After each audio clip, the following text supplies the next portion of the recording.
반갑습니다.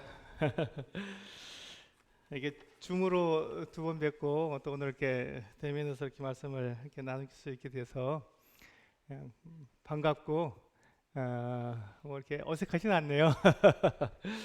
근데 이 앞에 이게 있어서 좀 이렇게 가로막힌 건 있지만 그래도 성도님들 잘 뵐 수 있어서 감사합니다. 오늘 금요일 또 저녁 시간에 이렇게 나오시는 게 쉽지 않은데 이렇게 나오셔서 함께 이렇게 어, 좀 자녀 교육이라고 하는 이 쉽지 않은 일에 대해서 함께 이야기를 나누고 또 함께 할 수 있는 이런 귀한 시간을 주셔서 감사를 드립니다. 어, 제가 두 번 줌을 통해서 이렇게 말씀을 드렸지만 자녀 교육은 결코 쉽지 않습니다. 그리고 시간이 굉장히 오래 걸립니다. 그러니까 내가 잘하는 건지 잘 못하는 건지 이게 알아보기가 이게 쉽지 않습니다. 왜냐하면 이제 우리가 자녀는 사람은 특별히 그렇잖아요. 사람은 이게 한번 태어나서 완전 성인이 될 때까지 몇 년 정도 걸리는지 아십니까? 성도님들 한번 생각해 보세요. 내 자녀가 아니 내가 몇 살쯤 돼서 내가 홀로 독립해서 내가 생활할 수 있었나 한번 생각해 보시길 바랍니다. 일반적으로 학자들이 말하는 것이 청년기의 맨 끝이 35살이에요. 청년기가 35살에 끝납니다. 그러니까 사람을 연구하는 학자들이 생각하기를 사람은 최소한 35살은 돼야 자기가 홀로 독립적으로 생각하고 자기를 이렇게 개척해 나갈 수 있겠구나 이렇게 생각을 합니다. 그러니까 우리가 자녀를 양육하는 게 35살까지는 양육해야 한다는 것이죠. 굉장히 오래 걸리죠. 네, 정말 오래 걸립니다. 저희 큰 아이가 딸인데요. 지금 33살입니다. 아직도 많이 남았죠. 지금 또 돌보고 있습니다. 그러니까 벌써 이제 결혼해서 자녀를 키우고 있지만 그러나 저희들의 마음 가운데는 어떻게든지 도와주고 싶은 그런 마음이 있어서 계속 돌보고 있습니다. 그러니까 자녀 교육은 정말 어려운 거예요. 내가 30년, 35년 이렇게 키운 다음에도 잘 키웠는지 확인이 잘 안 되는 이제 그런 그 상황에 있는 게 자녀 교육인데 그렇기 때문에 우리가 자녀 교육을 정말 매 순간 하나님께 기도하면서 이게 하나씩 하나씩 잘 양육하지 않으면 나중에 가서 이게 되돌릴 수 없는 거죠. 35살 되었을 때 되돌릴 수 없는 겁니다. 그래서 오늘은 우리 성도님들에게 제가 말씀드린 것처럼 자녀에게 날개 달아주기라는 하는 제목으로 말씀을 드리겠습니다. 사실 이제 이 말씀은 이제 제가 지난주에는 부정적으로 말씀을 드렸지만 그 부모가 자녀 교육에서 실수하는 것들에서 이제 부정적인 것들을 말씀드렸지만 그것을 이제 긍정적으로 어떻게 하면 자녀들에게 날개를 달아줄 수 있을까? 자녀 교육을 하는데 이 자녀가 정말 이 세상을 잘 헤쳐나갈 수 있을까?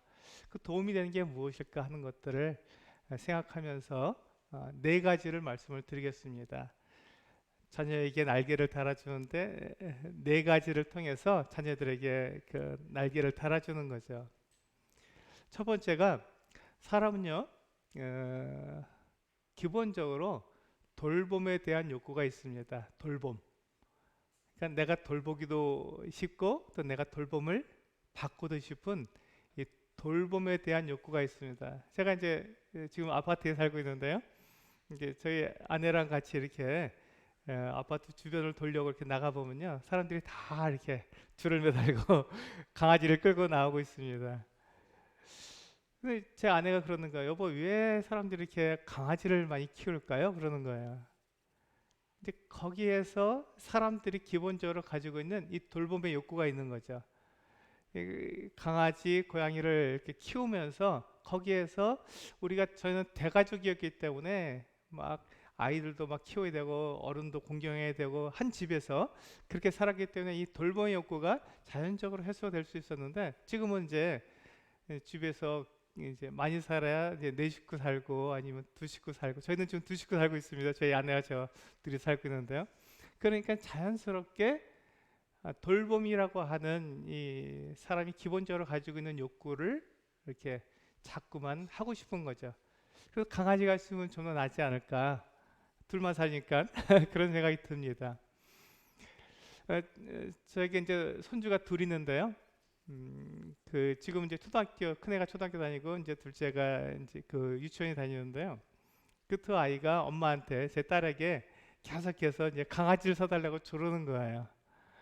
근데 감당이 안 되는 거죠. 강아지를 사놓으면 이제 그 강아지를 키우는 건 엄마 몫이잖아요. 아이들 몫이 아니고 아이들은 잠깐만 보고 또 자기들 싫으면 그냥 방에 들어가 버리면 되는데 그 강아지를 온전히 키우는 것은 엄마의 몫이니까 제 딸이 이제 감당이 안 되니까 안 돼라고 얘기한 거죠.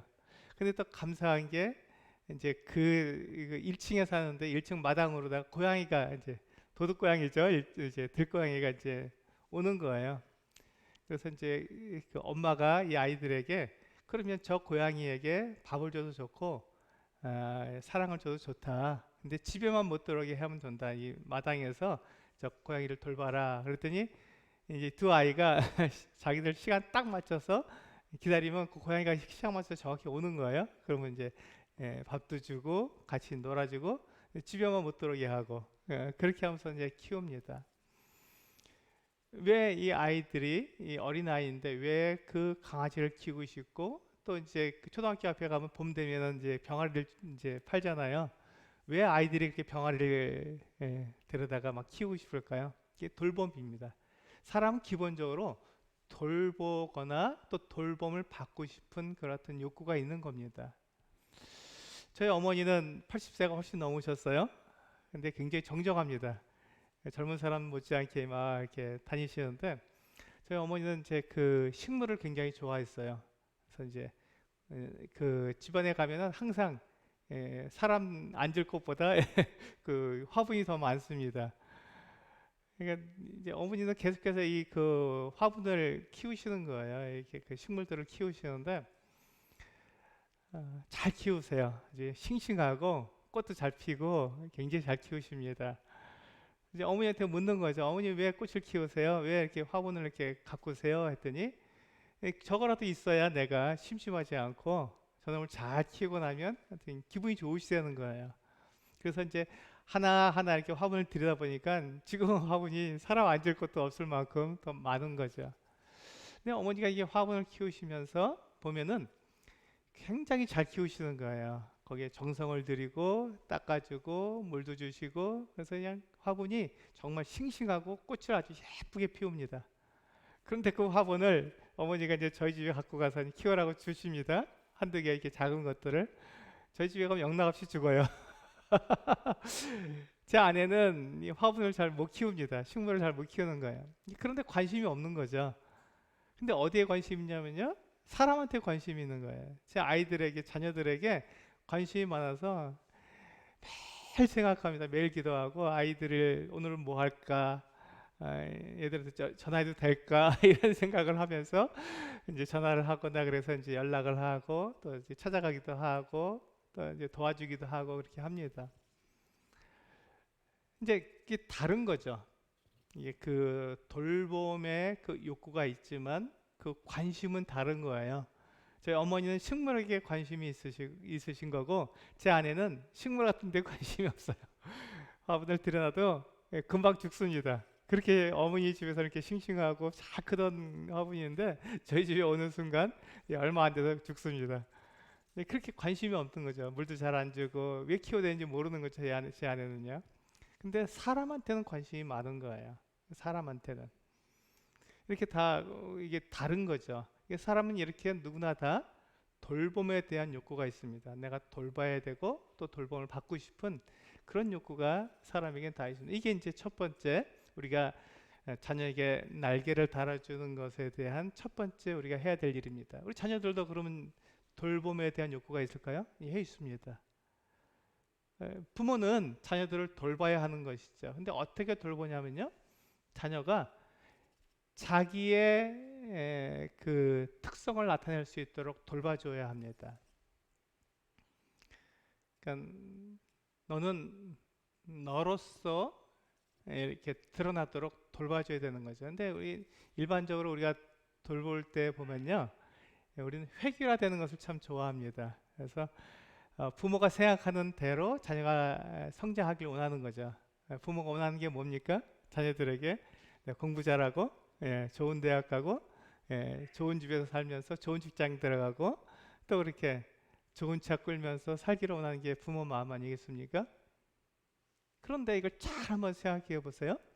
그런데 모든 자녀가 다 그렇게 자랄 수는 없습니다. 다 다르잖아요. 우리 자녀를 한번 보시면 다 다릅니다. 제가 낳은 딸과 아들 둘이 있는데요. 둘이 성격이 정반대입니다. 뭐 저하고 제 아내하고 둘이 있어도 정반대의 성격을 가지고 있어요. 그러니까 제가 낳은 두 아이지만 두 아이의 성격이 정반대입니다. 그러면 제 딸이 결혼해서 낳은 두 아이가 있는데 거기도 마찬가지 딸과 아들인데요. 거기도 성격이 어떨까요? 거기도 정반대입니다. 다 달라요. 이렇게 성격도 다르고 그 아이들의 재능도 다르고 그 아이들이 좋아하는 것도 다르고 하는 게 다 다른 거예요. 근데 다 다른데 우리 한국의 대한민국의 부모는 아이들이 다 똑같이 그렇게 공부 잘하고 예, 좋은 대학 가고 좋은 직장 들어가서 좋은 집에서 좋게 이렇게 좋은 차 끌면서 살기를 원하는 것이죠. 획일화되어 있습니다. 근데 우리가 자녀에게 날개를 달아준다는 것은 우리가 자녀를 돌본다는 것은 그 자녀가 그 자녀에게만 주신 하나님께서 그 자녀에게 주신 그 특성, 그 특색을 그대로 드러내도록 도와주는 것을 우리는 돌봄이라고 말을 합니다. 그러니까 부모가 자녀를 통해서 부모가 나타나는 것이 아니라 자녀가 누구인지 그대로 드러날 수 있어야 되는 것이죠. 그래서 그 자녀가 돌봄을 받을 때는요, 우리가 이것을 일반적으로 우리가 말을 할 때 무조건적인 사랑이다 이렇게 말을 합니다. 그 아이가 어려서부터 자기 앞가림을 할 때까지 부모로부터 독립해서 자기가 나갈 때까지 그 아이를 우리가 돌봐주고 그 아이에게 사랑하고 도와주는데 어떻게 돌봐줘야 되냐면 무조건적으로 돌봐야 합니다. 부모니까 자녀에게 무조건적인 사랑을 하는 것이죠. 그 아이가 어떠한 모습, 어떠한 그런 상황에 있든지 상관없이 부모는 자녀의 편이 되고 자녀에게 사랑을 나타내는 것. 그것이 이제 이 첫 번째 돌봄이라는 것은 바로 그런 것이죠. 아프든지 또 건강하든지 또 똑똑하든지 똑똑하지 않든지 어떠한 모습이든지 상관없이 내 자녀니까 사랑하는 거예요. 최선을 다해서 그 자녀가 이렇게 성장하도록 돕는 거죠. 그것을 돌봄이라고 말을 합니다. 근데 사람은 누구나 다 이런 돌봄을 받고 싶은 그런 욕구가 있는 거예요. 본능이 있는 것이죠. 그래서 부모가 자녀에게 그와 같은 무조건적인 사랑을 할 때 자녀는 성장합니다. 저희 교회에 한 자매님이 계신데요.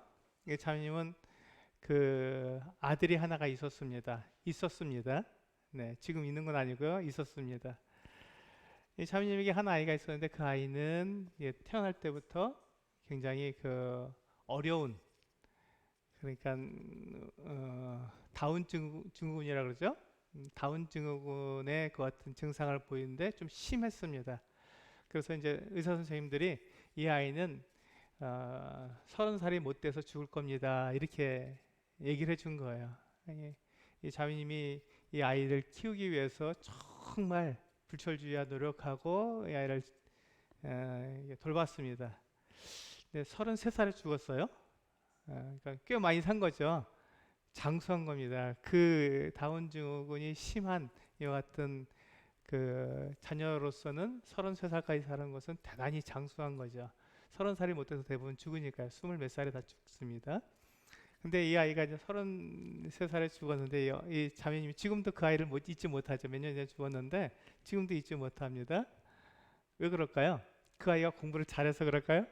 그 아이가 건강하기 때문에 엄마에게 효도를 많이 했기 때문에 그럴까요?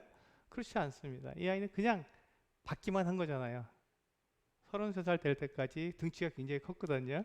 엄마의 모든 걸 다 뺏어가면서도 그 아이가 이렇게 살고 결국은 그 나이에 그 젊은 나이에 죽었는데 이 엄마의 마음에는 이 아이를 사랑하는 거예요.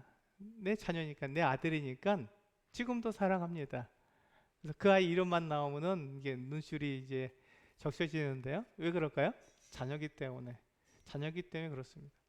그 아이가 어떠한 모습, 어떠한 상황인지 상관없이 내 아이기 때문에 이렇게 사랑하는 거예요. 이게 바로 돌봄입니다.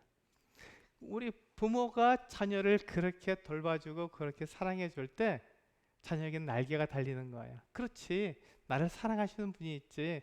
나를 도와주는 분이 있지. 나를 돌봐주는 분이 있지.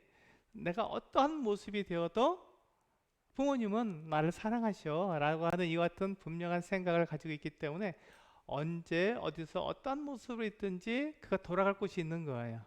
그가 돌아갈 곳이 있는 것입니다. 만날 사람이 있고 자기의 그 아픔을 이야기할 대상이 있는 것이죠. 그래서 우리는 자녀를 이렇게 돌봐줘야 합니다. 어떻게 해요? 그 자녀의 모습대로 있는 모습 그대로 나타날 수 있도록 도와줘야 됩니다. 아까 우리 식사하면서도 그런 얘기 했지만 이 성적은요 성적은 이게 그 공부를 잘하냐 못하냐 이것은 이게 은사입니다. 은사. 그러니까 내 자녀가 공부를 잘한다 그러면 하나님께 감사하십시오. 이렇게 공부를 잘하게 태어나게 해주신 것 감사하셔야 됩니다. 근데 우리가 보면요 학교에서 1등 하는 아이가 몇 명 있죠? 1등 하는 아이는 딱 한 명밖에 없는 거예요. 근데 우리는 모두가 다 1등 하고 싶잖아요, 내 아이가. 그래서 우리가 그런 그 이 생각을 버리셔야 한다는 것입니다. 1등 하는 아이는 딱 한 명밖에 없어요. 그래서 내 아이가 그냥 평범하게 또 뒤에서 새도 빨라도 괜찮다는 거예요. 그런데 그 아이가 하나님께서 그 아이에게 주신 특별한 것이 있는 것이죠. 잘하는 면이 있는 것입니다. 그거를 부모가 찾아주는 것이죠. 그걸 부모가 찾아주는 거예요. 그냥 획일하게 부모가 원하는 그렇던 자녀로 키우는 것이 아니라 너는 뭘 잘하는데 네가 원하는 게 뭔데 이렇게 자녀에게 그걸 물어보면서 야, 너 이거 참 잘하는구나 하고 칭찬해 줄 때 자녀는 자기의 모습을 찾는 거예요. 그걸 이제 우리가 미러링이라고 하는데 거울 역할이라고 하는데 부모는 자녀의 거울과 같습니다. 자녀가 어떤 행동을 했을 때 부모가 어떻게 반응하냐에 따라서 자녀가 아 이건 내가 잘하는구나, 아 이건 해도 소용없네, 아 이게 잘 못하나 봐 이렇게 인식할 수 있는 게 부모의 반응을 통해서 이렇게 되는 것입니다. 부모의 반응을 통해서. 그러니까 내 자녀가 어떤 행동을 했을 때 그것에 대해서 막 박수를 쳐주고 잘한다 그러고 이야 너 정말 멋지다 이런 말을 해주게 되면 아이가 어떻게 생각할까요? 나 이거 잘하나 봐. 나 이거 잘하는구나. 나 이쪽에 소질이 있나 봐. 이렇게 생각하는 거죠. 네, 그렇게 부모는 자녀를 돌봐줘야 하는 것입니다. 그렇게 돌봐줘야 하는 것이죠. 그래서 아이가 자기가 정말 잘한 게 무엇인지를 찾아낼 때까지 지속적으로 이렇게 도와주고 돌봐주고 함께 해주는 거죠. 그렇게 해서 그 자녀가 자기가 무엇인가를 잘하는 사람이구나 하고 생각할 수 있을 정도로 계속 돌봐주는 것입니다. 이게 첫 번째 우리가 자녀에게 날개를 달아줘야 할 첫 번째 날개입니다. 제가 네 가지를 말씀드린다 그랬죠? 이게 첫 번째 날개입니다. 부모가 자녀를 무조건적으로 사랑해주고 그를 돌봐줄 때 그는 하나님께서 자기에게 주신 것 같은 재능을 찾아갈 수 있습니다. 이것이 우리가 첫 번째로 달아줘야 할 날개입니다. 두 번째는요, 자녀들이 이게 성장을 하는데 이 성취감을 가질 수 있어야 됩니다. 성취감. 뭐 다른 말로 성공감이라고도 얘기하죠. 또 어떤 분은 유능감이라고 말을 합니다. 유능하다. 내가 이쪽 병면에서는 유능하다 하는 유능감. 그러니까 자녀가 두 번째 날개는요, 성취감을 가질 수 있어야 됩니다. 경험할 수 있어야 되는 것이죠. 그런데 이것은 우리 첫 번째 돌봄은요, 무조건적인 사랑이잖아요. 근데 성취는 그렇지 않습니다. 성취감은요, 무조건적으로 우리가 그 경험할 수 있는 게 아니잖아요. 정말로 내가 그걸 잘해야만 그 부분에서 내가 성취감도 느낄 수 있고 성공감도 느낄 수 있는 것입니다. 아, 무조건 잘한다 그렇다고 해서 아이가 나 정말 이거 잘하나 봐 하고, 그것은 이제 우리가 부모로부터 이렇게 무조건적인 사랑을 받을 때 그런 걸 내가 갖지만, 정말로 내가 무엇을 잘하는 것을 알게 될 때는 내가 분명하게 내가 잘하는 부분을 내가 체크해보고 그것에 내가 확신이 있을 때 그것을 이 부분 내가 잘해 라고 말할 수 있는 것이죠. 그렇게 되도록 성취감, 성공감을 부모가 갖도록 도와줘야 하는 것입니다. 제가 자꾸 도와준다는 말을 쓰죠. 부모는 자녀를 이끌어가거나 이렇게 내가 어떤 틀을 갖고 탁 찍어내는 것이 아니라 도와주는 겁니다. 네가 하는 거다. 자녀가 하는 거거든요. 네가 하도록 도와주는 거죠.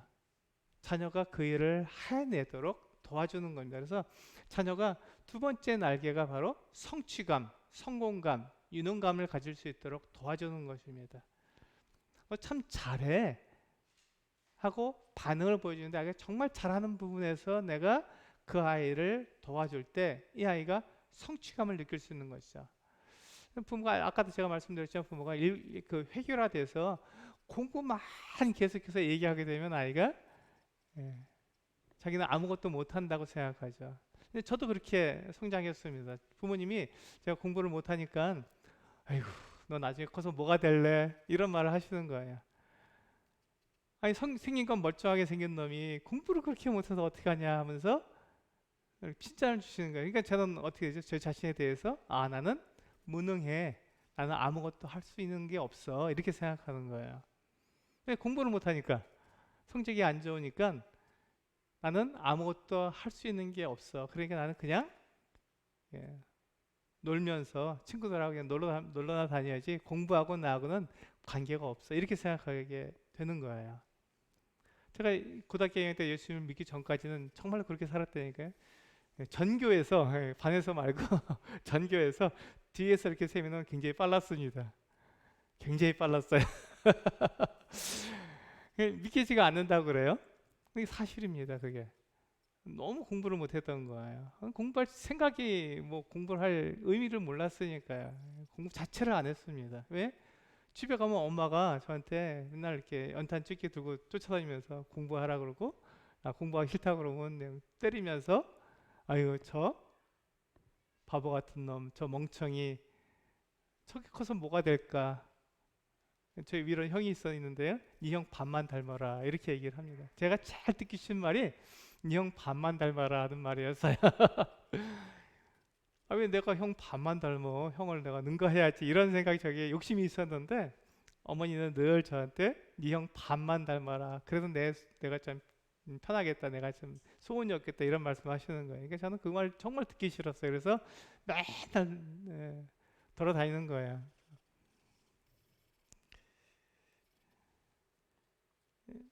왜 부모는 자녀를 그렇게 만들 수가 있는 거죠. 저처럼 그렇게 만들 수가 있는 거예요.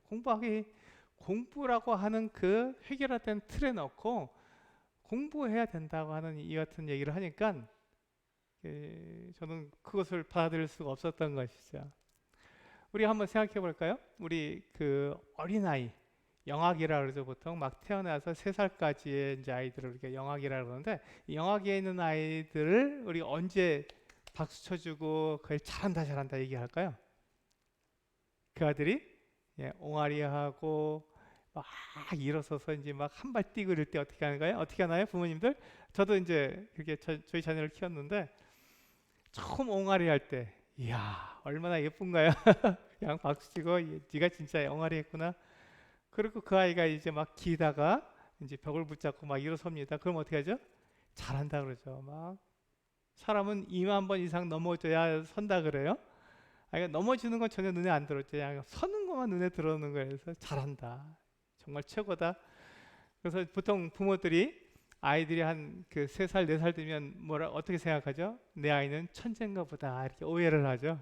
내 아이는 천재인가 보다. 그런데 그 아이가 이제 5살 되고 7살 되고 이제 9살 되면 어떻게 합니까? 그 천재라는 환상이 깨지기 시작하죠. 아이고 내 아이가 왜 이렇게 공부를 못하나, 왜 이렇게 머리가 나쁘나 이런 생각을 하죠.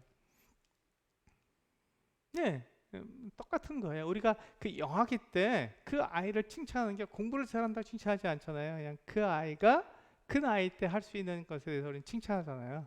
잘한다 그러고, 이제 일어섰다 그러고, 이 완전 한발 뛰었네 그러고 칭찬해 주잖아요. 그 아이는 그것을 통해서 뭘 배운다고요? 유능감을 배우는 거야. 나는 할 수 있구나. 야, 내가 발을 이렇게 일어섰더니 엄마가 나를 박수 쳐주고 아빠가 나에게 정말 잘한다고 얘기해 주네. 내가 한 번 더 일어서 봐야지. 넘어지는 거예요. 2만 번 이상 넘어져야 겨우 설 수 있으니까요. 그런데 그 아이가 이제 좀 더 커서 3살이 지나서 이제 그 아이가 이제 그 학교 들어가기 전까지, 우리 그때가 유치기라고 그러죠. 이제 유치가 나는 시기니까요. 유치기 때 우리는 아이들을 무엇을 가지고 잘한다고 얘기할까요? 네, 이 시기에는요, 부모가 하지 말라는 것을 안 할 때 우리는 칭찬해 줘야 됩니다. 하지 말라고, 그건 안 돼. 그럴 때 아이가 손을 떼고, 가지 마. 그럴 때 아이가 가지 않고, 이런 훈련이 돼야 되는 것이죠. 그걸 잘할 때 우리는 박수 쳐주고, 너 정말 잘한다. 이렇게 칭찬해 줘야 합니다. 근데 요즘 부모님들은 그렇게 잘 안 한다 그래요. 그냥 무조건 다 내 자녀 잘한다 그러고, 그냥 이렇게 하지 말라는 것 없이 무조건 다 하라 그러고 이렇게 한다고 이런 얘기를 들었는데, 뭐 그렇진 않겠죠. 우리 성도님들은 예, 그 만 3살 36개월부터 그 아이가 초등학교 들어가기 전까지는 하지 말라는 것에 순종할 줄 아는 부모가 아니야 라고 말할 때 아이가 멈추는 이와 같은 훈련이 잘 되어야 합니다. 아이가 그 심부름 시켜, 부모가 심부름 시켜줘, 너 지금 갖고 올래? 그럴 때 아이가 갖다 줄 때 우리는 박수 쳐줍니다. 근데 이런 모습을 통해서 우리가 그 아이를 칭찬해 주죠. 그러니까 그 아이가 공부를 잘해서가 아니라 하지 말라는 것을 안 하고, 또 부모가 심부름 이것 좀 갖고 올래? 그럴 때 갖다 주고, 이런 것을 통해서 그 아이를 칭찬해 주죠. 그럴 때 그 아이는 어떻게 된다고요? 자기 유능감을 배운다고요.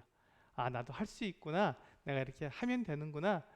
내가 이렇게 할 때 부모가 날 칭찬해 주는구나. 이걸 통해서 아이가 성장하게 되는 거죠. 중요한 이제 우리가 아동기에 들어왔습니다. 아이가 이제 학교에 들어가게 되죠. 초등학교에 들어갑니다. 초등학교 1학년부터 초등학교 6학년 때까지를 우리가 아동기라고 얘기를 합니다. 이제 지금은 이제 조금 달라졌죠. 사춘기가 좀 빨리 와서 초등학교 5학년 되면 사춘기라고 말을 합니다. 이제 보통 이제 우리가 아동기를 초등학교 6학년까지 잡는데, 그 아동기 때 아이들이 무엇을 가지고 칭찬을 받을까요? 부모님에게. 이게 굉장히 중요합니다. 아동기 때 아이들이 칭찬받는 방법.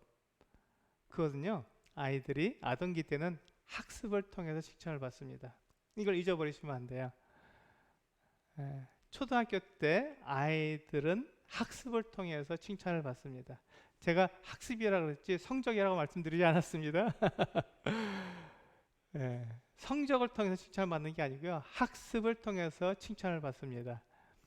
성적을 통해서 칭찬을 받으면 칭찬받을 사람이 별로 없죠. 그런데 아이들이 학습을 통해서 자기가 공부해야 될 양, 자기가 읽어야 될 책의 양, 이런 것들을 정해놓고 그것을 해놓으면 학교 성적은 어떻게 나올지 상관없이 그 자체로 아이가 칭찬받아야 하는 것이죠. 저희 아이들 둘 이야기를 했죠. 저희 아이들은 공부를 잘했습니다. 중고등학교 때 거의 전교 1등을 계속 했으니까요. 전교에서 1등을 했으니까 저하고는 반대죠.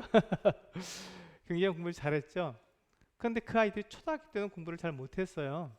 초등학교 때는. 이상하죠? 이제 저는 이제 그 공부 성적에 대해서는 별로 관심이 없었어요, 사실은요. 중고등학교 가도 뭐 아이들이 공부를 잘한다 그래도 별로 저는 관심이 별로 없었어요. 지금도 그래요. 별로 관심이 없습니다, 그거에 대해서는. 근데 초등학교 때는 더더욱 관심이 없죠.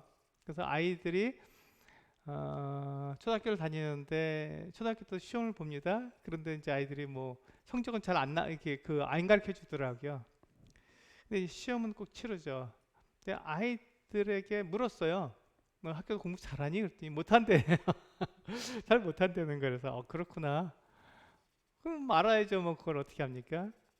그리고 저희는 이제 그때는 굉장히 가난하게 살았기 때문에 보습학원에 보낼 수 있는 그런 여력이 안 됐어요. 다른 친구들은 다 보습학원에 다니는데 저희 아이들은 보습학원에 다닐 만한 그런 여력이 되지 않았습니다. 굉장히 가난하기 때문에. 그러니까 이제 아이들을 보습학원에 안 보내고, 그러니까 학교에서 이제 나오는 시험 같은 거 봐도 이제 별로 잘 못하고 그랬어요. 근데 제 아내가 이제 그 저희 아이들을 양육할 때 어떻게 했냐면, 아이들 그냥 공부하는 거 성적하고는 전혀 관심이 없었으니까 아이들을 데리고 도서관에 간 거예요. 이제 학교 끝나면 아이들을 데리고 바로 도서관에 갑니다. 도서관에 가서 책을 읽히는 거예요. 너들 이거 읽고 싶은 책 꺼내서 읽어라 하고, 또 제 아내도 이제 거기서 책을 보고 있고, 그러면서 이제 거기서 시간을 보내고 오는 거예요. 제가 이제 집에 올 때까지 도서관에서 시간을 보내는 거죠. 그러면 하루에 이제 보통 3권에서 5권까지 책을 보통 아이들이 읽는다 그래요. 그리고 이제 도서관에서 나올 때는 자기들이 빌릴 수 있을 만한 만큼의 책을 또 빌려서 나오는 거예요. 아이들이 두 아이가 다 이제 그 도서관 그 회원증을 끊었기 때문에 그걸 주면은 한 3권에서 5권까지는 빌려준다 그래요. 그럼 그걸 빌려서 집에 와서 또 책을 읽는 거죠. 저희 집에는 TV가 없었습니다.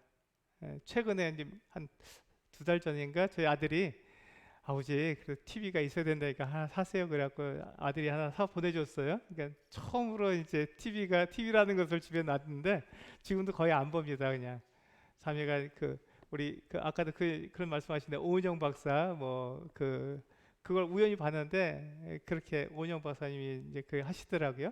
금쪽 같은 내 새끼인가? 예. 그 프로그램을 보더니 이건 볼만하다 그래서 그걸 보고 있더라고요. 거의 TV를 보지 않습니다. TV가 있지만 제 아들이 사줘서 이제 걸어놨지만 거의 보지를 않아요. TV 보는 시간이 아까운 거죠. 이제 그 시간에 책을 보거나 성경을 보면 더 좋은데 하면서 그냥 그 시간을 쓰고 있는 거예요. TV는 거의 안 봅니다.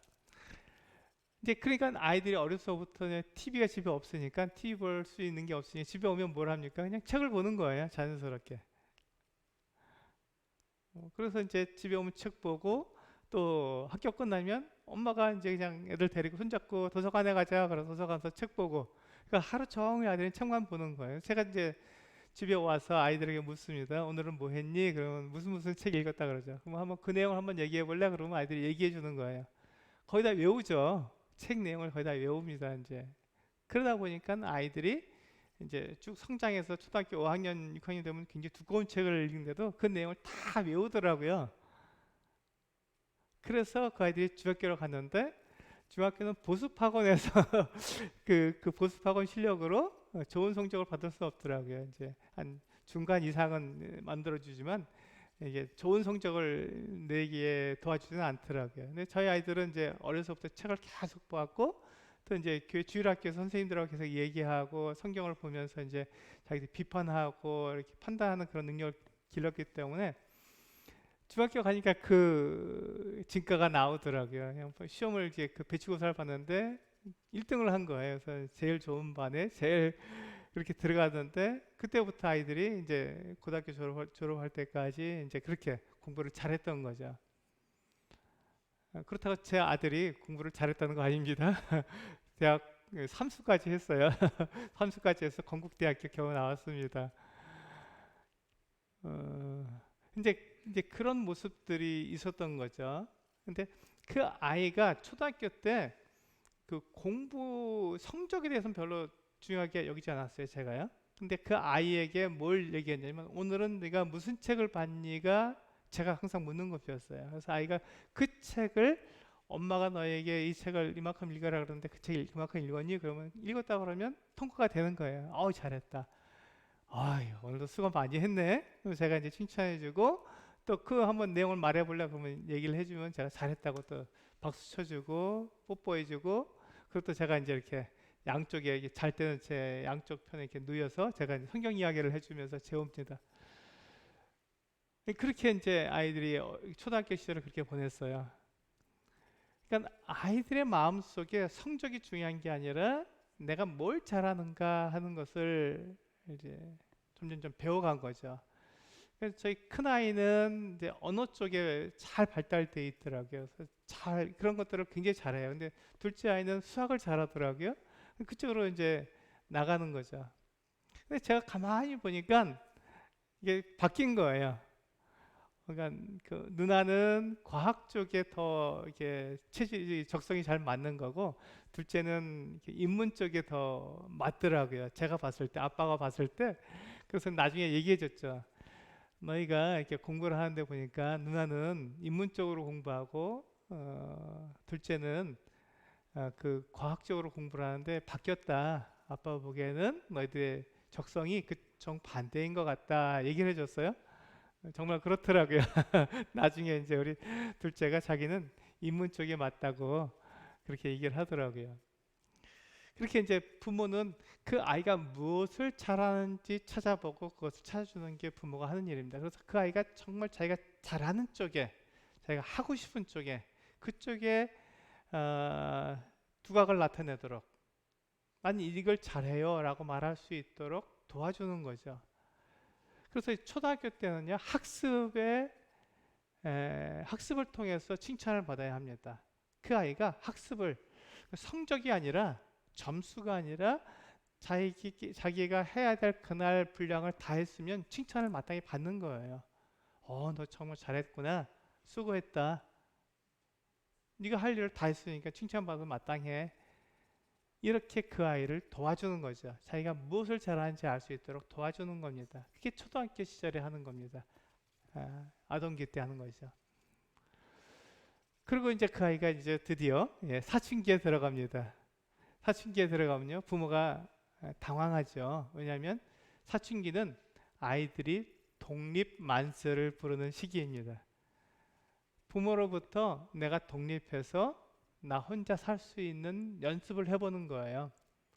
특히 아들은 엄마를 대상으로 해서 연습을 합니다.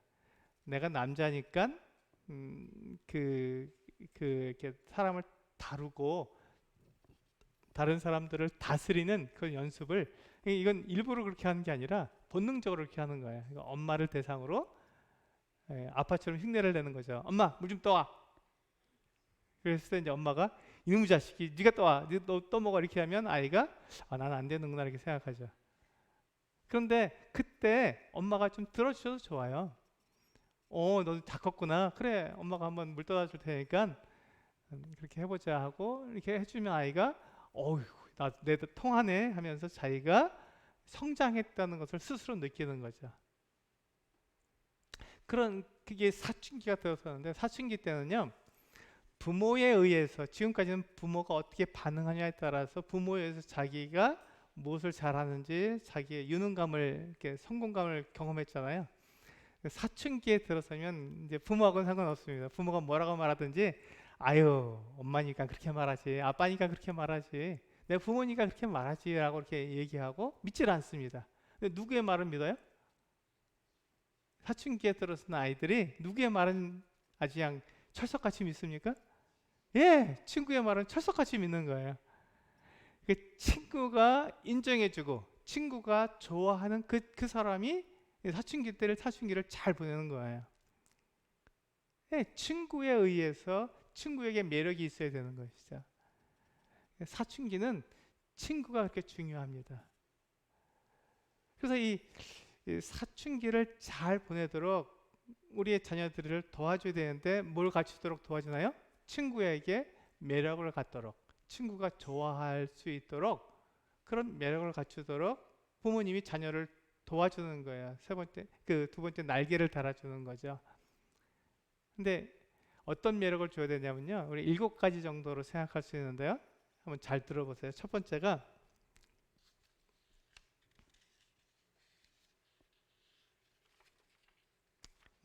제가 적어봤는데 7가지. 첫 번째는 외모입니다. 외모가 잘생겨야, 예뻐야 아이들이 인정합니다. 이건 틀렸어. 괜찮습니다. 7가지가 되니까요. 그 중에 두세 가지나 많으면 서너 가지 정도만 이렇게 갖출 수 있으면 됩니다. 다 갖출 수는 없어요. 7가지를 제가 다 갖출 수는 없습니다. 7가지 다 갖추면 애들이 뭐라 그랬죠? 재수 없다고 얘기하죠. 7가지 다 갖춘 아이는 없습니다. 그러니까 걱정하지 마시고요. 첫 번째가, 사춘기 때 아이들이 가장 딱 처음에 보는 게 외모를 봅니다. 너 예쁘네, 너 잘생겼네, 이걸 봅니다. 예, 두 번째는요, 성격을 봅니다. 너 좋은 성격을 가졌네. 그럼 그 아이를 좋아하는 거지. 그 아이에게 매력이 있다고 봅니다. 이것도 선천적인 거라서 외모나 성격 이런 것들은 이제 주어진 거니까 어쩔 수 없습니다. 이게 또 나한테 해당 없다 그러면 버리세요. 괜찮습니다. 네, 세 번째는요, 수용성입니다. 수용성. 이건 좀 우리가 길러줄 수 있겠죠. 다른 사람을 받아줄 수 있는, 다른 사람을 받아줄 수 있는 수용성. 이거는 우리가 길러줄 수 있습니다. 네 번째가 특별한 재능. 특별한 재능이 있으면 아이들이 그 아이를 매력적으로 보고 좋아합니다. 이것도 선천적인 거죠. 이거 특별한 재능이 없다. 그러면 넘기세요. 괜찮습니다. 외모나 성격이나 재능 이런 것들은 선천적인 거니까 없을 수도 있습니다. 이건 그냥 넘기셔도 돼요. 그러나 수용성, 지금 세 번째 제가 말씀드린 수용성은 갖출 수 있도록 부모가 도와줄 수 있죠. 다섯 번째, 이건 우리가 웬만하면 다 할 수 있습니다. 재력입니다. 재력. 근데 이 재력이요, 부모의 재력을 말하는 게 아니고 자녀의 용돈을 말하는 겁니다. 우리가 자녀들한테 용돈을 주잖아요. 중고등학교 시절에 아이들이 용돈을 쓰는데 그 용돈을 가지고 친구들을 한 번씩 사줄 수 있는 그 정도의 여유가 있으면 됩니다. 그러니까 아이들을 용돈을 좀 조금 넉넉하게 주세요. 많이 주라는 게 아닙니다. 조금 넉넉하게 주셔서 그걸 가지고 자기 친구들하고 같이 어울려서 떡볶이도 사 먹고 이렇게 할 수 있도록 도와주시는 거죠. 여담입니다만 여자아이들이 왜 떡볶이를 좋아하시는지 아십니까? 사춘기 때는 그걸 먹어야 되죠. 매운 걸 먹어야지만이 여자아이들이 그 이 신체의 호르몬이 잘 움직입니다. 본능적인 거예요. 맵고 자극적인 것을 먹어야 합니다. 그래서 이제 그 여자아이들이 매운 걸 먹는 걸 잘 이해 못 하시는 분 계신데, 그렇지 않습니다. 지금 사춘기 때 여자아이들은요, 떡볶이, 쫄면 이렇게 맵고 자극적인 것들을 좋아하니까요. 그걸 사주시면 아주 그냥 인기 짱입니다. 그래서 왜냐하면 그것이 본능적으로 우리의 육체가 그걸 원하기 때문에 그걸 해주는 거예요. 그래서 이제 그런 것들을 할 수 있도록 용돈을 조금 넉넉히 주시는 거죠. 그러면 그 아이가 매력이 있습니다. 매력이 있는 거예요. 그리고 여섯 번째는요, 유머 감각이 좀 있어야 합니다. 유머 감각. 이것도 만들어줄 수 있잖아요. 자, 우리 수용성, 또 용돈, 그리고 유머 감각, 이건 다 만들어줄 수 있잖아요. 이걸 도와주시는 거예요. 이걸 가질 수 있도록 도와주시는 거예요. 저희 큰 아이는 유머 감각이 있습니다. 둘째 아이는요, 유머 감각이 전혀 없죠. 전혀 없습니다. 둘째 아이는 제 아내를 닮아서 유머라고는 요만큼도 없습니다. 근데 큰 아이는 저를 닮아서 유머가 있습니다. 그냥 잘 웃고 빵실빵실합니다. 다른 거예요. 유머가 있을 수도 있고 유머가 없을 수도 있습니다. 근데 유머를 좀 심어줘야죠. 어떻게 하면 유머를 잘 심을 수 있습니까? 개그 프로그램을 좀 많이 보여주세요. 개그 프로그램. 저는요, 그러니까 주일학교 메시지를 전하기 위해서 아이들 그 동화책 있잖아요. 이렇게 한 20쪽 되는 이렇게 큰 글씨로 되어 있는 초등학교 들어가기 전에 보는 그런 책들을 이렇게 한 30권씩 싸놓고 그냥 싹 읽었어요. 근데 저희 자매가 저거 미쳤나 그러더라고요. 말씀은 준비 안 하고 그 유치원 아이들이 보는 그 동화책을 보고 있으니까 미쳤냐고 그러더라고요. 근데 왜 제가 그걸 보냐면 아이들이 쓰는 언어를 배우기 위해서, 아이들은 어느 정도의 문장을 가져야 아이들이 잘 이해하는지, 또 어떤 단어, 어떤 용어를 썼을 때 아이들이 싹싹 받아들이는지 알기 위해서 한 권 갖고 안 되잖아요. 그러니까 30권, 40권 싸놓고 그냥 쑥 읽어버리는, 하루에 다 읽잖아요. 읽어버리는 거죠. 읽으면서 뭘 배웁니까? 아이들의 용어를 배우는 거예요. 마찬가지로 우리 아이가 좀 유머 감각이 떨어지면요, 개그 프로그램을 통해서 아이들을 웃기는 방법을 좀 배우는 거죠. 가능합니다. 근데 저희 아이는, 둘째 아이는 그게 안 되더라고요. 전혀 안 되더라고요. 그리고 마지막으로는요, 제일 중요한데요, 이타심입니다. 이타심. 사춘기 때 아이들이 이기적으로 살면요, 친구들이 좋아하지 않습니다. 이기적으로 살면요, 좋아하지 않습니다. 이타적으로 살아. 다른 사람을 위해서 살아야, 그래야 다른 친구들도 좋아하는 거죠. 매력이 있다고 말하는 거죠. 그런데요, 우리가 이제 이 이타심을 제가 맨 마지막에 말씀드린 이유가 있는데요. 성인기에 들어서면, 이게 사춘기를 지나서 성인기에 들어서면 그때부터는 무엇을 가지고 그 사람의 매력, 그 사람 칭찬하냐면요, 이타심을 가지고 칭찬합니다. 이타심을 가지고. 그러니까 성인기는 이타심을 가지고 사는 거예요. 이타심을 가지고 사는 거예요. 제가 여러분들에게 지금 이렇게 말씀을 드리고 있잖아요. 이타적인 거죠. 저를 위해서 하는 게 아니라 여러분들의 자녀를 잘 키웠으면 좋겠다는 이타심을 가지고 제가 말씀을 드리는 거잖아요. 이타심이 없으면 이게 듣기가 거북하죠. 제가 정말 여러분들을 위해서, 우리 성도님들을 위해서 어떻게 하면 그 자녀를 잘 키울 수 있는지 그 팁을 가르쳐 드리고, 하나님께서 우리들에게 말씀하신 하나님의 말씀의 그 원리를 가르쳐 드리려고 애를 쓰기 때문에 여러분들이 그 말씀을 들을 때 마음이 좋은 거거든요. 이타적이기 때문에 매력이 있는 거예요. 그러니까 우리 그 여기 계시는 형제 자매님들은 다른 사람을 대할 때 이기적으로 하면은 다른 사람들이 그냥 이렇게 뭐 그 거칠려는 좋다고 말할 수 있지만 돌아서서는 욕하죠. 아이고 저 이기적인 사람 이렇게 말을 합니다. 근데 그냥 이 사람이 이타적이면요, 예, 다 좋아합니다. 그래서 우리가 다른 사람들에게 매력적이고 또 이렇게 인기를 받는 방법은요, 이타적으로 사는 겁니다. 그래서 우리가 여기서 보면요, 이렇게 제가 어렸을 때는 자기 중심적으로 살도록 되어 있어요. 부모가 나를 도와주고 나를 위해서 살고 내가 어떻게 하고, 이것이 어렸을 때는 그렇게 있다가 점점점 크면서 특히 사춘기를 지나면서 어떻게 되죠? 이타적으로 바뀌는 거예요, 사람이. 이기적이었다가 점점 이타적으로 바뀌는 겁니다. 처음에 우리가 돌봄을 받을 때는 무조건적인 사랑을 받다가 어떻게 되죠? 나중에 조건적인 사랑으로 가잖아요. 그것처럼 우리가 이기적인 모습이었다가 점점점 이타적으로 바뀌는 겁니다. 이게 중요합니다. 우리가 자녀를 양육할 때 처음엔 이기적으로 키워야 되는 거예요. 아이들이 너는 정말 사랑받을 만해, 너는 정말 훌륭해, 너는 소중하고 너는 최고야, 이런 얘기를 아이가 들으면서 커야겠죠. 점점 그것이 옮겨가야 합니다. 누구로? 예, 다른 사람에게로 옮겨가야 됩니다.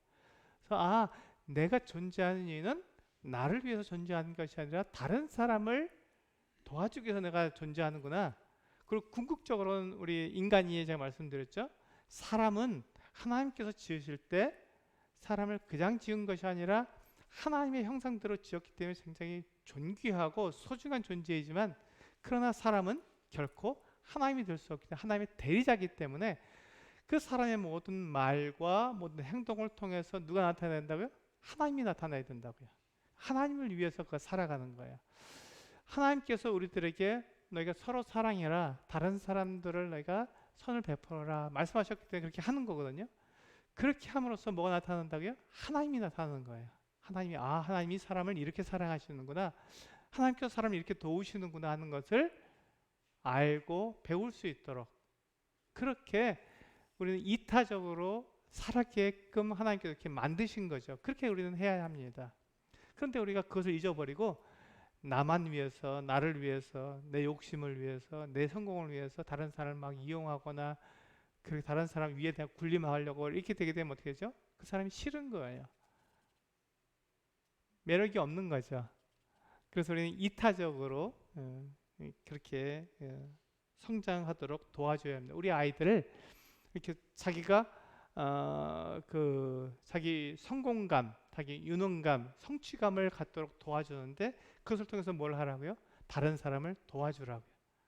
여기까지 가도록 도와야만 부모가 자녀에게 날개를 달아주는 겁니다. 만약에 자녀가 자기 이기적이면 어떻게 되죠? 날개가 없는 거예요. 다른 사람에게 인정을 받지 못하고 사랑받지 못하기 때문에 이 사람은 사회생활을 할 수가 없는 거잖아요. 저희 어머니가 저한테 늘 이기적으로 살라고 가르쳐 주셨어요. 저에게 이제 이렇게 그 과일이 하나가 있으면요, 쿡 찔러요. 그래서 안으로 들어와 그런다고요. 그럼 들어가면 얼른 먹어 하면서 저한테 주시는 거예요. 그게 뭐죠? 사랑이죠. 어머니의 사랑이에요. 그런데 제가 어렸을 때는 그게 좋죠. 어렸을 때는 좋은 거예요. 근데 제가 중학생이 되었을 때도 그렇게 하면 제가 화를 낼 수밖에 없는 거죠. 엄마는 왜 그래요? 이렇게 얘기하는 건데 나도 모르게 이렇게 하는 거예요. 그게 싫은 거예요. 친구들 다 있는 친구랑 나눠 먹으라 하면 좋을 텐데 그게 아니라 너 혼자 먹으라 그러고 얼른 먹으라 그러고 이렇게 하니까 그게 싫은 거예요. 왜죠? 점점점 저는 어른이 되어 가기 때문에 어떤 사람으로 바뀌고 있는 거예요? 이타적인 사람으로 바뀌고 있는데 어머니는 자꾸만 저를 사랑하니까 이기적이죠라고 자꾸 얘기해 주니까 제가 그게 싫은 거죠. 그래서 우리가 자녀에게 날개를 달아주려면 그 아이가 정말 자기가 유능감 어떤 면에서 잘하도록 도와줘야 돼요. 그 잘하는 면을 통해서 자기의 욕심, 자기의 성공을 취하도록 도와주는 게 아니라 네가 잘하는 걸 가지고 어떻게 하라고요? 다른 사람을 도와주라고. 다른 사람을 도와주라고. 그렇게 우리가 가르쳐줘야 하는 것입니다. 그것이 바로 자녀에게 날개를 달아주는 거죠.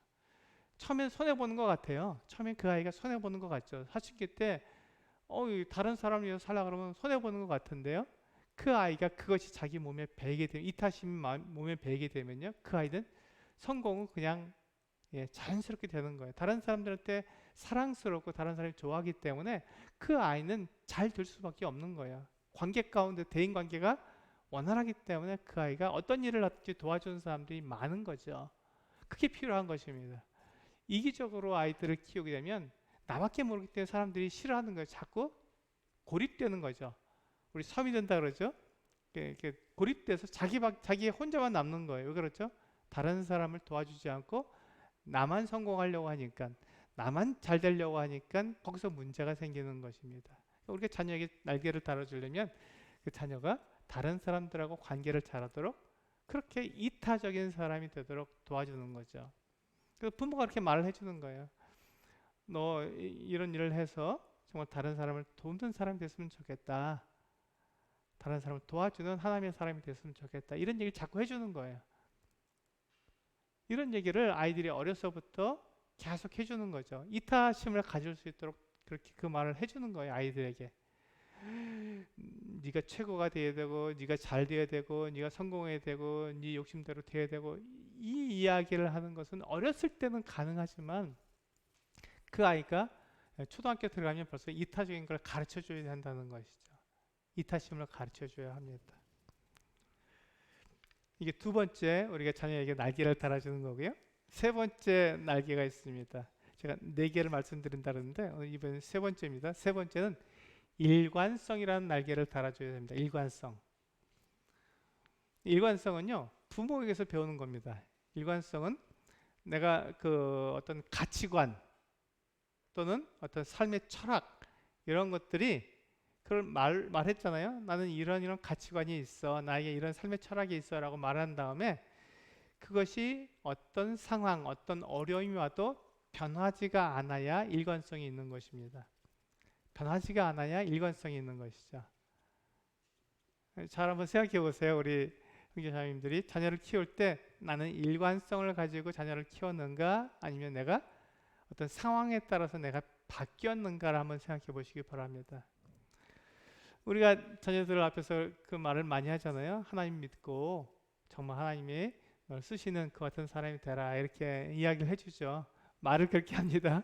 그런데 만약에 부모가 어떤 어려움이 봉착했을 때 뭐 돈이 없다거나 또는 뭐 어떤 상황이 굉장히 여의치가 않아졌을 때 이 부모가 믿음보다는 어떤 돈, 믿음보다는 어떤 그런 세상에서의 성공을 더 우선적으로 이렇게 가지려고 한다면 자녀는 틀림없이 자기 귀로는 들었잖아요. 아, 부모가 하나님을 믿는 그 신앙이 최고라고 말을 해놓고 실제 삶은 그렇지 않네? 이렇게 생각하면서 뭐라고 생각하죠? 일관성이 없으니까 아이가 혼동되죠. 난 뭘 따라가야 되나? 난 무엇을 목표로 해서 살아가나 하고 아이가 혼동을 일으킵니다. 부모가 말로는 하나님을 따르고 하나님의 말씀을 순종하라고 가르쳤지만 실제 삶으로 보이는 건 뭐예요? 돈을 따라가고 성공을 따라가라고 보여주니까 아이는 혼동되는 거죠. 이걸 따라가야 맞는 건지 저걸 따라가야 맞는 건지 아이가 헷갈리는 겁니다. 그러니까 그 아이가 삶의 목표, 자기가 어디로 가야 하는지를 알지 못하는 거죠. 그 아이에게는 날개가 없는 거예요. 세 번째 날개가 없는 겁니다. 그래서 우리는 일관되게 일관성을 가지고 자녀 앞에서 보여줘야 할 같은 책임이 부모에게 있습니다. 어떤 어려움, 어떤 그 혼란이 내게 있더라도 내가 말한 그 가치관, 그것은 바뀌지 않아야 되는 거예요. 내가 하나님을 믿고 하나님께서 나를 구원하셨으며 하나님 나에게 내 삶에서 최고야, 가장 중요한 분이야 라고 말을 했으면 실제로 우리가 그런 어려움을 겪잖아요. 어떤 경제적인 어려움을 겪는다든지 아니면 어떤 삶에서 중대한 그런 문제를 겪게 되는데 그때 나는 무엇을 택할 것인가 하는 것이죠. 내가 말한 대로 자녀들 앞에서 말한 대로 내가 정말로 믿음을 택하고 흔들리지 않는 그 같은 삶을 살게 된다면 자녀들은 아 그게 중요하구나, 나도 저렇게 살아야 되겠구나, 저것을 향해서 내가 나아가는 것이 옳구나 하고 혼동되지 않고 헷갈리지 않는데, 그런데 그것을 부모가 바꾸게 되면 아이들은 혼동하는 거죠. 무엇을 내가 위해서 살아야 되는지 잘 모르는 것입니다. 저는 이제 저희 아이들에게 늘 그렇게 말을 해줬어요. 너희들은 나중에 커서 그 하나님의 사람들이 되었으면 좋겠다, 이런 얘기를 해줬어요. 근데 저희 아들이 얼마 전에 저에게 그런 얘기를 하더라고요. 아빠, 내가 아빠를 봤을 때 아빠에게서 한 가지 분명한 걸 내가 보았어요 라고 얘기해 주는 거예요. 그게 뭐냐면 제가 이제 한 15년 전에 밀스톤을 시작했는데 그때 저희가 살던 집은 여러분 성남에 혹시 와 보셨는지 모르죠. 성남에 달동네가 있습니다. 아주 이렇게 언덕배기 그 달동네에서 제일 꼭대기 집에 제일 꼭대기 층에서 살았어요. 그러니까 거기 옥상이 바로 미치니까 옥상에 올라가면 성남 전체가 다 보이는 겁니다. 그렇게 가난하게 살았어요. 그리고 한 저희 집이 그 전세였는데 그 13평짜리, 그래서 저희 둘째 아이는 방이 없어서 그냥 이렇게 마루에서 잠을 자야 되는 그런 상황 속에서 살았죠. 근데 그때 저희 둘째 아이가 저를 볼 때 제가 그 작은 집에서 밀스톤 그 잡지를 제가 막 이렇게 편집하고 있는 걸 본 거예요. 물론 그 전에 아이가 태어날 때부터 저는 이제 문서 사역을 해왔고, 아이가 이제 그 나이가 들어서도 제가 이제 그와 같은 일을 하고 있는 걸 본 거죠. 지금도 제가 그 일을 하고 있습니다. 그 아이가 저를 계속해서 자기가 평생 30년 평생을 살며, 둘째 아이가 지금 30살인데요. 둘째 아이가 저를 자기 평생에 태어나서부터 지금까지 살아오면서 저를 계속해서 봤을 때 아빠는 늘 그 일을 하고 있었던 거예요. 성경을 보고 그것을 가지고 책으로 만들어내는 그 같은 일을 늘 하고 있었던 거예요. 그걸 보면서 아이의 마음속에 그런 마음이 들었던 거죠. 아빠에게는 변치 않은 거 한 가지가 있어요. 뭔데? 그랬더니 하나님 말씀을 성도들에게 어떻게 하면 잘 가르칠까, 그것을 연구하시더라고요. 그 얘기를 하는 거예요. 그래서 왜 그렇게 생각했는데? 그랬더니 아빠가 그 15년 전에 그 어려울 때 그 작은 집에서 밀스톤 책을 편집하던 게 지금 자기는 생각이 난다는 거예요. 아, 그렇구나. 이제 네 눈에도 그게 들어왔구나. 그랬더니 그랬다는 거죠. 그래서 이제 아이의 마음 속에 그렇게 부모가 일관되게 어떤 것을 이렇게 쭉 해나가는, 이제 그 사이에 저도 이제 많은 어려움들이 있었지 않습니까? 여러 가지 어려움들이 있었죠. 그 어려움들이 있어도 그것과 상관없이 제가 이 하나님의 말씀을 이렇게 문서로 만들어내는 이 일에 지금까지 헌신하고 있으니까 제 아이들이 그걸 보면서 기뻐하는 거죠. 우리 부모님은 그 일에 하나님께 그 사명을 받아서 그것을 지금도 하고 계셔라고 하는 것에 흔들림이 없는 거니까요. 그러니까 자기들이 빗나갈 수 없다는 거예요. 그런 부모님이 있기 때문에, 흔들리지 않는 부모님이 있기 때문에 자기들도 빗나갈 수 없다, 이런 얘기를 하더라고요. 그래서 우리는 그것을 우리는 일관성이라고 하는 날개를 우리 자녀들에게 달아주는 겁니다. 어떠한 상황, 어떤 어려움이 있어도 그 아이가 흔들리지 않고 그 목표를 향해서 나아가도록 도와주는 것이죠. 우리 다니엘서를 보면 다니엘이 그 같은 모습을 우리에게 보여주지 않습니까? 다니엘서에 보면요, 다니엘과 세 친구가 나오는데 6장까지 보면은 그들의 일화가 나옵니다. 1장에 보면요, 다니엘서 1장에 보면은 다니엘서 1장 8절에 보면 그런 얘기가 있죠. 다니엘은 뜻을 정하여 왕의 음식과 그가 마시는 포도주로 자기를 더럽히지 아니하리라 하고 자기를 더럽히지 아니하도록 환관장에게 구하니. 그래서 보시면 다니엘은 뜻을 정했다라고 되어 있습니다. 어떤 뜻을 정했냐면 왕이 먹는 그 진미와 왕이 마시는 포도주로 자기를 더럽히지 않겠다 하는 이 같은 뜻을 정한 것입니다. 지금 이 다니엘과 그 친구들은 어떤 상황에 있냐면 자기들이 그렇게 하나님을 섬기던 예루살렘이 바벨론에서 완전히 무너져 버리고 그리고 성전이 파괴되고 그리고 이 다니엘과 그 친구들은 지금 포로로 바벨론으로 끌려온 거예요. 그래서 그 바벨론 사람들이 뭐라고 말했냐면 너희 신 여호와가 우리의 신 바벨론의 신인 마르둑한테 졌다. 그러니까 진짜 참신은 여호와가 아니라 마르둑이다. 이렇게 사람들한테 그 유다인들에게 계속 말했던 거예요. 놀려대고 너희가 하나님을 믿는다고? 웃기지도 않네. 이렇게 하면서 계속 하나님을 모욕하고 그들의 신앙을 비웃었습니다. 왜? 바벨론이 졌으니까요. 그 예루살렘 완전 불타버렸으니까. 바로 그때 이 다니엘이 왕에게 느부갓네살 왕에게 불려가서 그의 이 총명함을 가지고 왕을 도우라는 거예요. 근데 이 다니엘이 뭐라고 마음에 정했다고요? 왕이 먹는 그 진미와 왕이 마시는 그 포도주로 자기를 더럽히지 않기로 마음을 정하고 그렇게 환관장에게 구한 것이죠. 이게 일관성입니다. 어떤 상황, 어떤 어려움, 어떤 처지에 놓이든지 그가 가지고 있는 그 믿음을 버리지 않은 거잖아요. 다니엘의 그 모습을 통해서 우리가 알 수 있죠. 그 다음에 3장에 가면요, 다니엘의 세 친구가 나오는데요. 3장 16절부터 18절에 보시면 이렇게 기록이 되어 있습니다. 사드락과 메삭과 아벳느고가 왕에게 대답하여 이르되 느부갓네살이여 우리가 이 일에 대하여 왕에게 대답할 필요가 없나이다. 왕이여 우리가 섬기는 하나님이 계시다면 우리를 맹렬히 타는 풀무불 가운데에서 능히 건져내시겠고 왕의 손에서도 건져내시리이다. 그렇게 하지 아니하실지라도 왕이여 우리가 왕의 신들을 섬기지도 아니하고 왕이 세우신 금신상에게 절하지도 아니할 줄 아옵소서. 이 다니엘의 세 친구는 분명하게 느부갓네살 왕에게 말한 거예요. 왕이 세운 그 신상에게 우리는 절하지 않겠습니다. 왜? 하나님이 살아계시기 때문에 절할 수 없습니다. 우리 그분만 섬기겠습니다 라고 말한 거예요. 그분이 왕이 우리를 위협하고 있는 그 풀무불에서 우리를 능히 건지실 겁니다. 그런데 우리를 건지지 않고 풀무불에서 타 죽는다 할지라도 왕이요 우리는 왕의 그 신사에게 절하지 않습니다 하고 분명하게 그들의 믿음을 드러낸 거예요. 이들도 지금 똑같잖아요. 바벨론에 지금 포로로 끌려왔잖아요.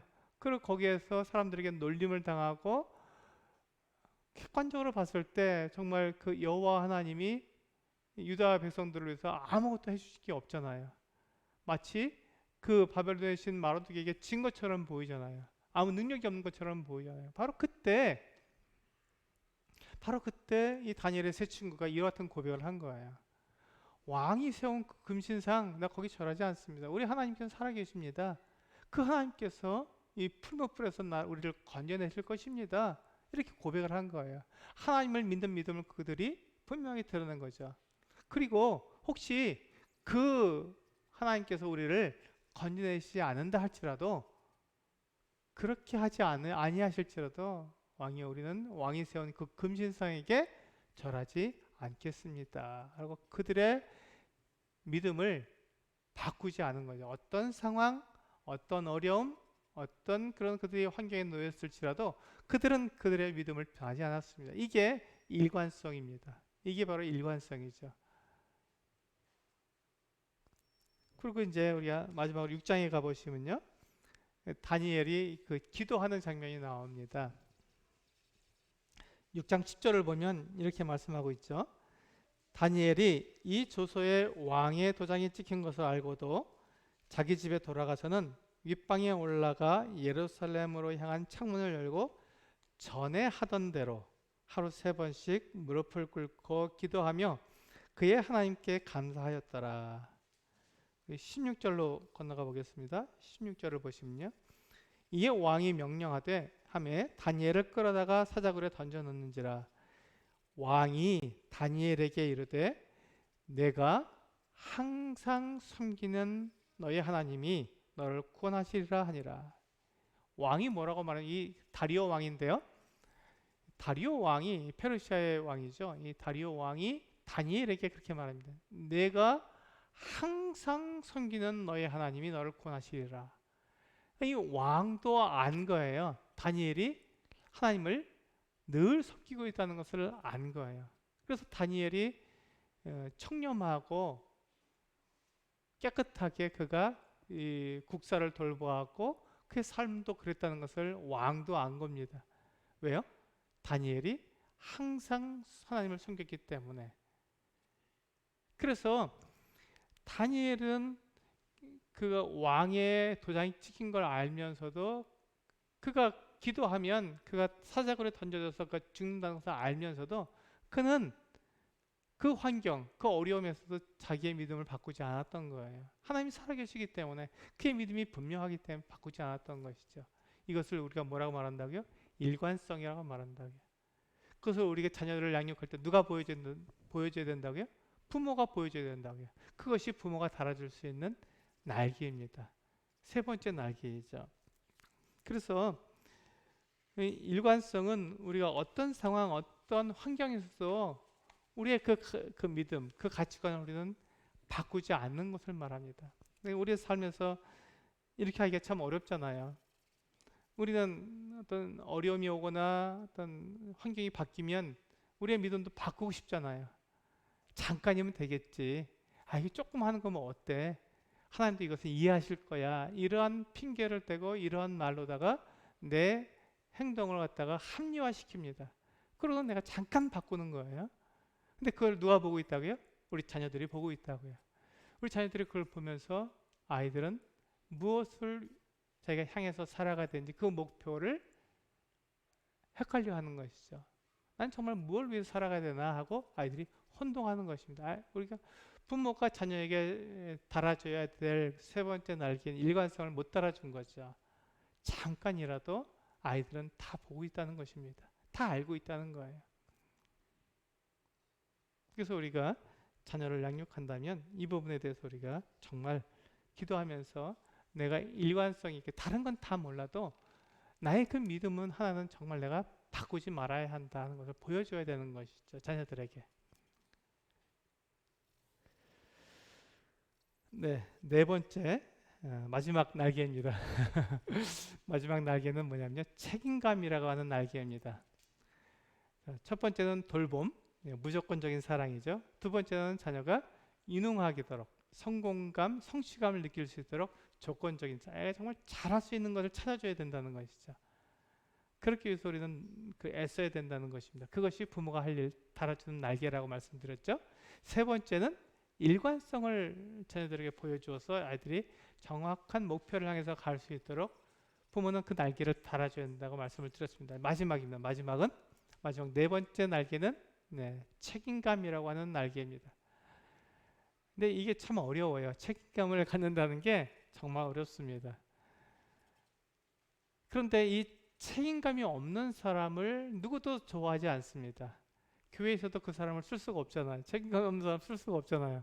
책임감이 있어야만 그 사람을 쓸 수 있는 거예요. 직장에서든지 가정에서든지 교회에서든지 어디에서든지 책임감 있는 사람들은 씁니다. 하나님은 어떠실까요? 하나님도 마찬가지죠. 하나님도 책임감 있는 사람을 쓰십니다. 그래서 고린도서 4장 2절에서 이렇게 말씀하고 있잖아요. 무릇 맡기운 자에게 구할 것은 뭐라고요? 충성이라고요. 하나님께서 맡기운 자에게 구하시는데 그 구하시는 게 뭐라고요? 충성이라고요.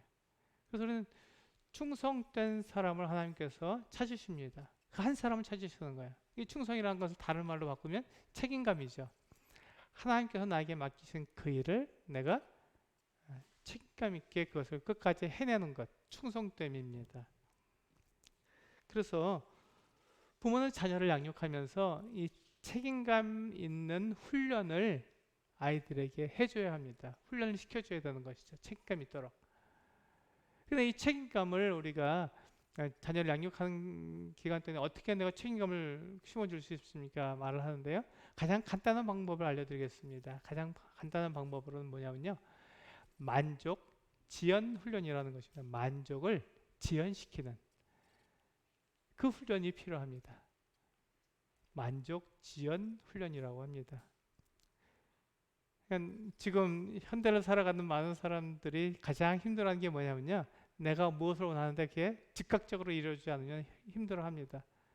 우리가 갖고 있는 스마트폰이나 컴퓨터나 뭐 이런 것들이 어떻게 합니까? 내가 클릭하면 바로 뜨잖아요. 바로바로 반응을 해주잖아요.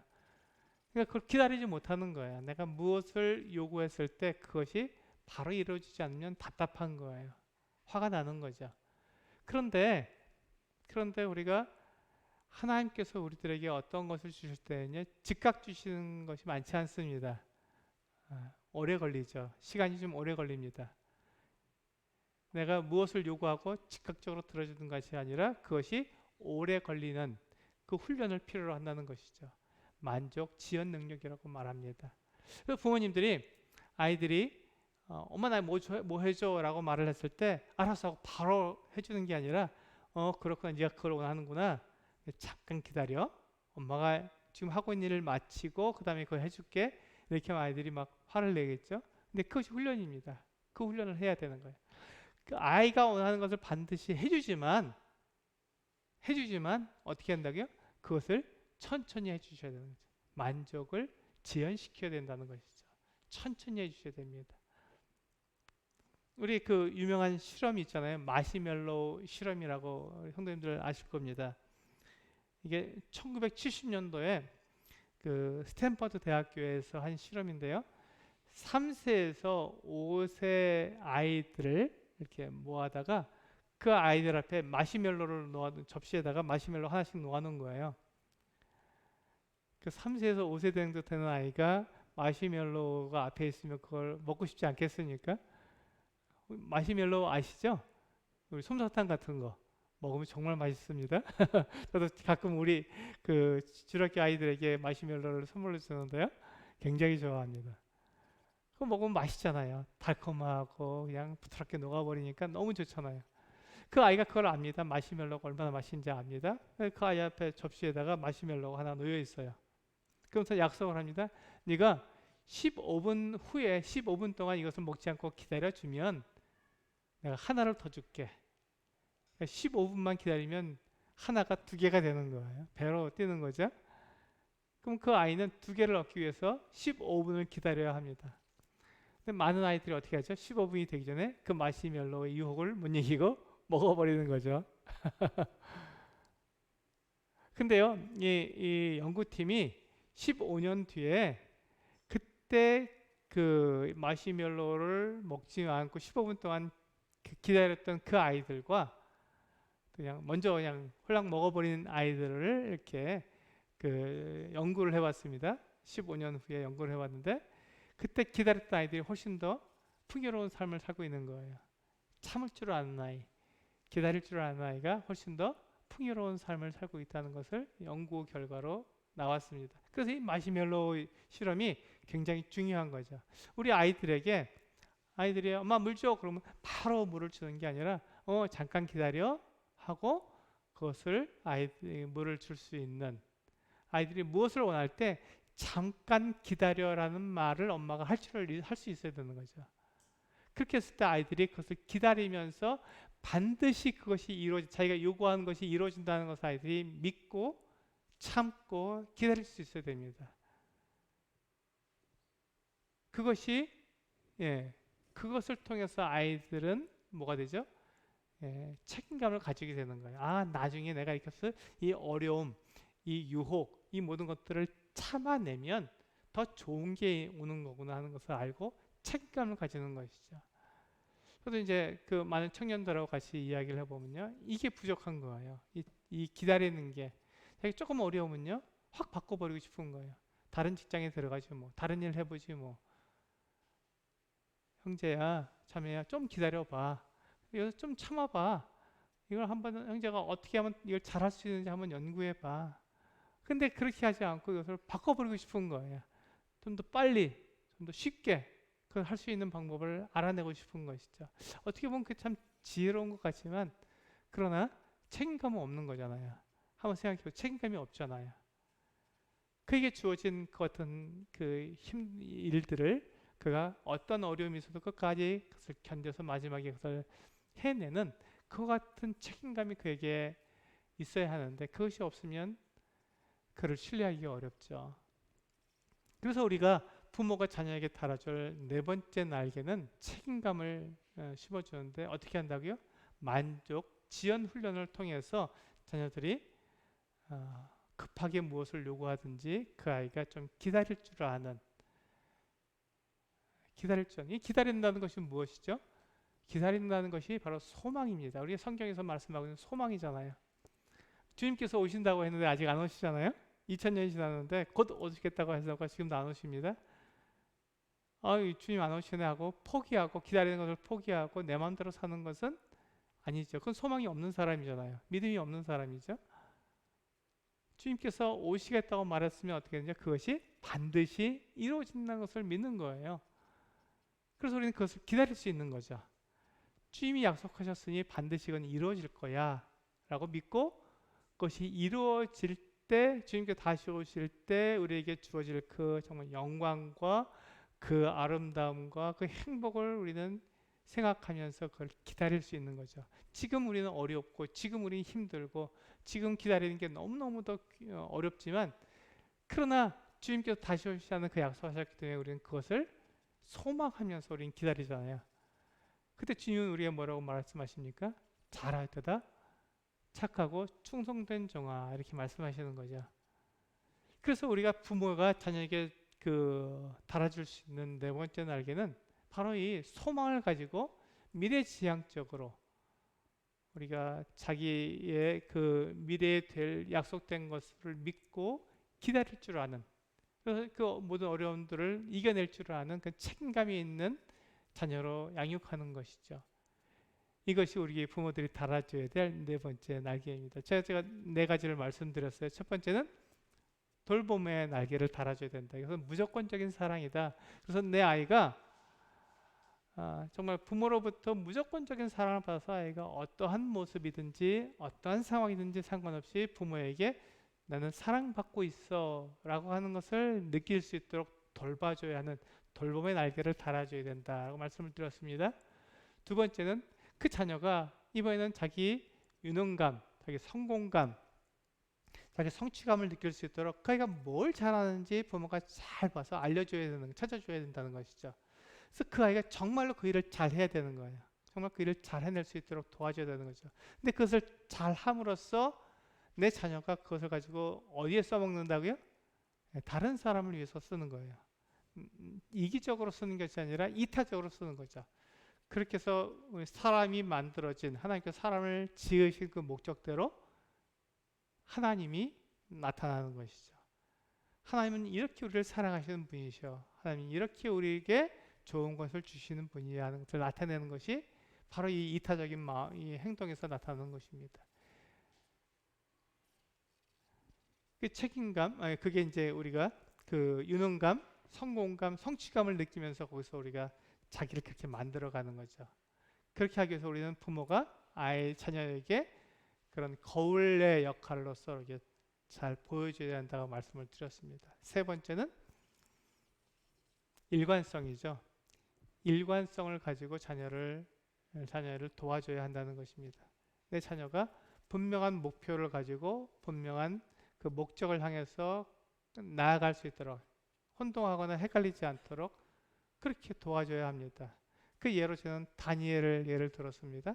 다니엘과 그 세 친구는 그들이 정말 하나님을 버릴 수 있는 그런 상황, 그런 어려움에 놓였지만 그것과 상관없이 끝까지 그들은 하나님만 바라봤던 것이죠. 그들의 믿음을 고백하고 드러냈던 거예요.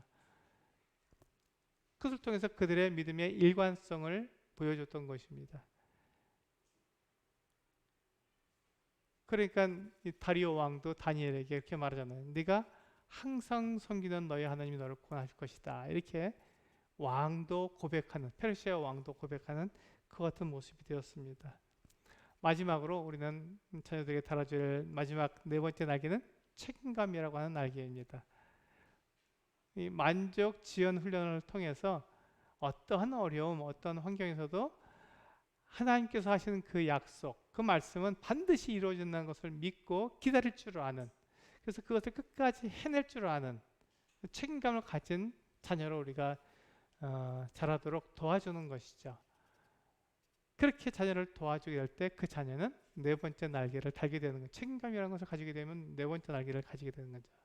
그래서 돌봄, 성취감, 그다음에 우리가 그 일관성, 그다음에 책임감이라는 네 날개를 우리가 자녀들에게 달아줄 때 그 자녀들은 하나님 앞에서도 그들이 사용될 뿐만 아니라 세상에서도 사랑받는 그 같은 사람들이고, 그래서 그들이 하나님께서 사람을 지으신 목적대로 그들이 이 세상을 다스릴 때, 세상에 그들이 나타날 때 하나님이 어떠한 분인지가 드러나게 되는 것이죠. 우리는 바로 그것을 위해서 우리는 창조되었고 지은 바 되었습니다. 그러니까 우리가 제가 드리는 말씀에서 잊지 말으셔야 하는 것, 인간 이해죠. 사람이 하나님께서 사람을 어떻게 지으셨는가, 어떠한 목적으로 지으셨는가는 절대로 잊으셔서 안 됩니다. 사람은 존귀합니다. 왜? 하나님의 형상을 닮았기 때문에, 하나님의 형상대로 지음을 받았기 때문에 사람은 정말 존귀합니다. 함부로 대할 수가 없는 거예요. 그런데 그 사람은 하나님이 아니기 때문에, 사람이기 때문에 하나님을 드러내도록, 하나님을 대신해서 그가 하나님을 대리자로서 그가 사용되기 때문에 그건 그 이상이 될 수 없는 거죠. 그 사람이 모든 행동이 바로 하나님을 드러낼 수 있는 하나님의 대리자로서의 삶을 살 수 있도록 우리는 자녀를 그렇게 양육해야 합니다. 그렇게 했을 때 그 자녀가 비뚤어지지 않습니다.